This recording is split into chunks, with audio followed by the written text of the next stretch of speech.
চট্টগ্রামে আইনজীবী সাইফুল ইসলাম আলিফ হত্যার 4 দিন পর মামলা। আসামির তালিকায় নাম আছে 31 জনের, অজ্ঞাত আরো প্রায় 15 জন।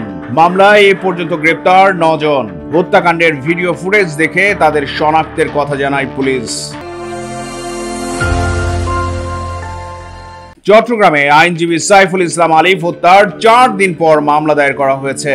শুক্রবার রাতে সিএমপির কোতোয়ালি থানায় মামলাটি দায়ের করেন নিহত সাইফুল ইসলামের বাবা জামাল উদ্দিন। বাংলাদেশ সম্মিলিত সনাতনী জাগরণ জোটের মুখপাত্র চিন্ময় কৃষ্ণ দাস ব্রহ্মচারীকে কারাগারে নেবার সময় সহিংসতার ঘটনায় নিহত হন আইনজীবী সাইফুল ইসলাম আলিফ। মামলায় আসামিরা হলেন চন্দন দাস, আমান দাস, শুভকান্তি দাস, মুঞ্জা, রণব, বিধান, বিকাশ, রমিত দাস, নয়ন দাস, গগন দাস, বিশাল দাস, অবকর দাস, বিশাল, লালা, সামির, সোহেল দাস, শিবকুমার, বিগলাল, পরাশ, গণেশ, ওম দাস, রাজ কাপুর, পপি, দেব, অজয়, দেবীচরণ, জয়, দুর্লভ দাস ও রাজীব ভট্টাচার্য।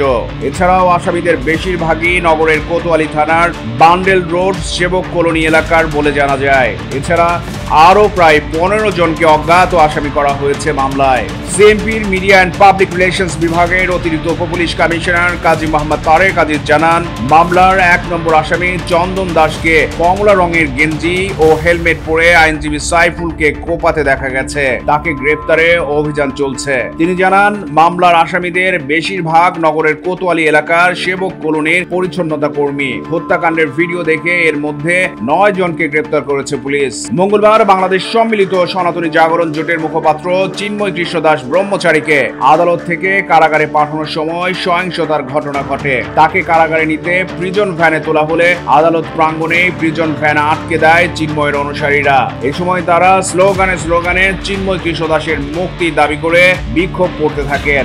এক পর্যায়ে সাউন্ড গ্রেনেড ও লাঠিচার্জ করে বিক্ষোভকারীদের ছত্রভঙ্গ করে দেয় আইন শৃঙ্খলা বাহিনী। এতে আদালত এলাকা জুড়ে সহিংসতা ছড়িয়ে পড়ে। চট্টগ্রাম প্রতিদিন নিউজ ডেস্ক।